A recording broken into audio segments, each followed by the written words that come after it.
Hello there and welcome to your Wednesday One show with Angelica Bell and Alex Jones. And in 2 hours' time, millions will be watching the final of Race Across the World right here on BBC One to see who makes it to the last checkpoint in India first. But if you can't wait that long, well, do not worry, because we have got an exclusive with Scott Mills, who recently met up with the 4 remaining couples to find out what they've learned about themselves on their epic journey of a lifetime.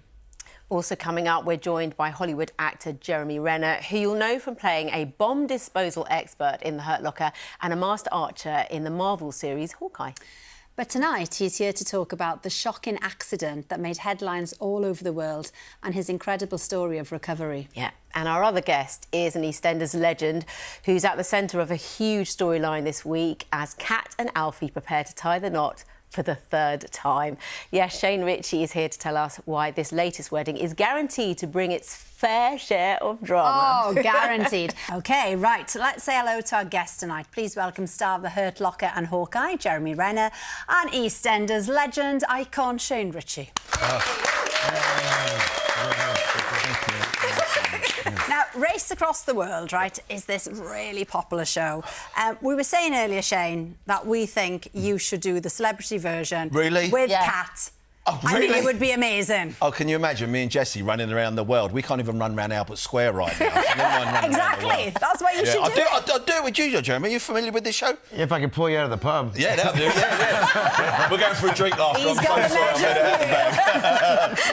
the Would you like to do a show like that, Jeremy? What happened? Would you like to do a show like that? It's be little fun. Money, Yeah, little money, no technology. Yeah, that's fine by me, right? You'd be fine. Yeah, I'm kind of scrappy. I'll do it. Yeah. Nice. We're going to talk about EastEnders in a second. Okay. But first, Jeremy, you have got the most incredible book out. It's all about a freak accident and your recovery from it. So just to paint the picture, this freak accident happened New Year's Day 2023. You were clearing some snow with a snowplow outside your house. And then you had sort of a split-second decision to make, which, I mean, is super dramatic. Can you pick the story up from there? Yeah. It was. I was with my nephew, and we were clearing the driveways. There's a bit of snow. It's probably like 7-8 feet of snow. It's a mass to move, and so we're at the end of the driveway. It's quite a long driveway, and we got to the place where we're done essentially, and we got to the hard icy road, and turning around, trying to figure out what we're going to do next. And he was in between a truck that we just pulled out of the snow. And then I'm on this tank. It's a snow plow, a snow cat.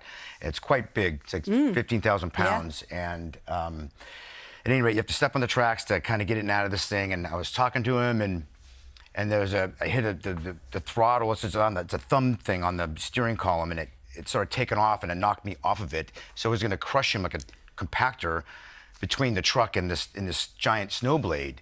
So I tried to jump onto the cat and to stop it. Yeah. And that's when I got cut under the tracks and slowly churned me into the icy asphalt. I mean, Jeremy, it's fair to say that you were broken. I mean, literally 38 broken bones. Yeah. Collapsed rib cage. Yeah. 14 broken ribs, a punctured lung, a broken, dislocated collarbone. I mean, the list goes on. Now, in the immediate aftermath, when you're lying there, you were dazed. You didn't really know what was going on, and you just thought, oh, I've got a bit of cramp. You wanted to get up, get into the house, just have a bit of a rest. Yeah. You're quite the optimist because you literally are lucky to be here. Right. Well, it's kind of what is the alternative in that situation is when every sort of nerve ending is like on fire and electrocuted and melting and drowning and all of it all at once. It's kind of confusing. So the only thing I wasn't doing was breathing, and pain is just pain, essentially. So I had to breathe, otherwise I pass out, organs fail, and I die. So that's why the book is My Next Breath. It's the fight to exhale, to then inhale, not realizing that the rib cage is collapsed and the lung was punctured and all that stuff. By the way, my eyeball came out. Oh. Yeah, we read that bit. You can see your eye with your other eye. It's okay. All bets are off. It's time to do. Here we go. Somebody get him a bucket. We won't go to the pub tonight, Jeremy. Maybe we won't. But you know, Jeremy, you're talking It's a about... party trick. Watch me all sneezing. You know, you're talking about the importance of breathing. Yes. And the thing about that, you say in the book, is you learned these breathing techniques when your mum, years before, had taken you to an antenatal. class. Yeah. So, you know, not a lot of 12-year-old boys, I think, get that opportunity. But ironically, is probably the thing that gave me the confidence to understand the power of, look, you're mitigating pain with breath.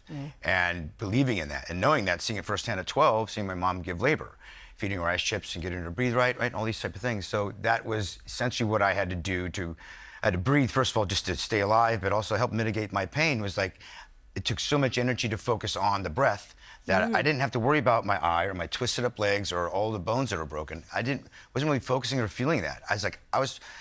I had to breathe. And like, survival just right. If in. we can't breathe, we're drowning, right? So it doesn't take very much time to drown. So when you're there for 45 minutes, you're really trying to figure out your next breath. Yeah. And that's all that mattered. And you're determined to look back at this, not as something terrible that's happened, but actually as a celebration because you've made it through. Yes, of course. Like, I don't even call it an accident because it wasn't. It was an incident. Something I went to go on that thing. And it's on New Year's Day. And it's a lot of haunting images and terrible, things that happened that day. But we switched the narrative to it because we know the end of the story here. I'm sitting here, happy and healthy. And it's a celebration of our love and how deep our love runs for each other and our family and the lengths that we'll go to support each other when you're, on death's door. So it's a wonderful celebration or even a rebirth and that we can all share in my family, even my friendships. So that day is a new year, it's a new day, it's a new rebirth and a sort of a token and a remembrance of something that we all came together and did. Well, we've had so many messages. Agnes says, to me, Jeremy is an inspiration. He showed me that giving up is not an option no matter what happens. It's something that Al and I were talking about as well when we were reading your story. You can read more about Jeremy's story in his book. It's called My Next Breath, which is out now. Now, Shane, we say... Well, hold on a second. I don't know how I follow this. Well, you're going to have to. Hold on. Because... It's a tragic story, and other than I had my gallbladder removed last year. And that was tough. That's right. Listen, happy to talk about it. Shane!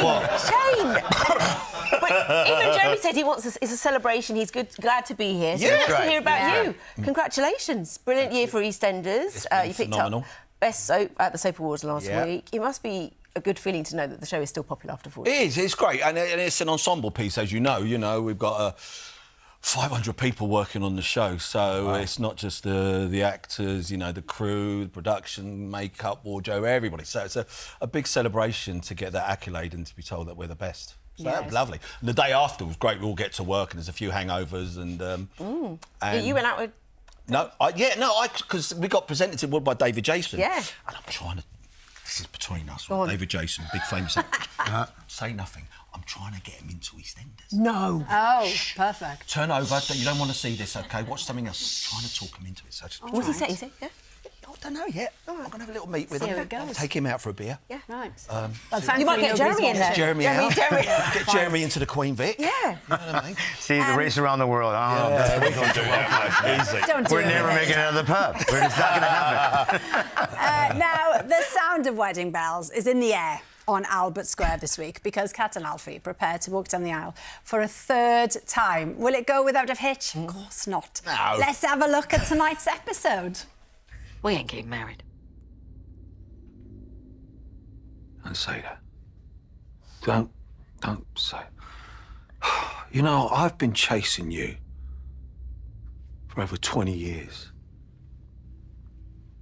You're the only woman that I've ever wanted. And you're my Kathleen. Then why, Alfie? Tell me why. Because if you don't, I'm walking straight out that door. Oh, Alfie. Poor Alfie. I know, it's been over 20 years Mad, isn't since you first got married. I can even remember this clip. You've had 2 divorces then, ups and downs. Most people would have thrown in the towel. But, oh, no. No, not Alfie. Wears his heart on his sleeve. It's dedicated. Why do you two keep coming back together? Money's good. No. I'll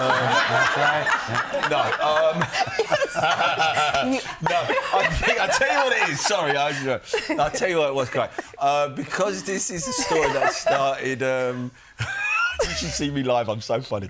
But anyway, 22 years, or it was 22, 23 years ago when Alfie first appeared on the square. I think then, you know, 'cause TV was digested very differently then, you know. It was, it still is a big show. But when my character come in, he was like I was surrounded by a lot of alpha males. So when Alfie come in, and also, EastEnders back then, and still to some extent does now, they let the story breathe. So Kat and Alfie didn't get together, even though they were flirting with each other for a year, and it took a year to have a kiss. And also, if you think, like, you know, informative years for a teenager, if you're 16, 17, 18, you could now married with children. So if you're watching as a teenager, Kat and Alfie, and you've grown up with seeing that relationship. Not that I recommend it, OK? That's all I'm saying, right? But no, there's a lot of history there, and I think history on a show like EastEnders is really important. Yeah, we do love Kat and Alfie. But on to things that are a bit more serious. We've talked about Alfie's prostate cancer diagnosis, and actually it's still getting men talking, isn't it? Oh, God, Alex, yeah.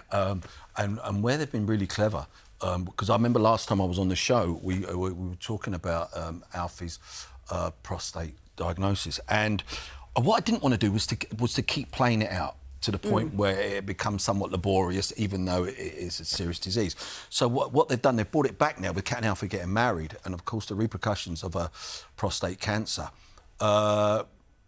certainly for a man, can be quite damaging. Physically and mentally.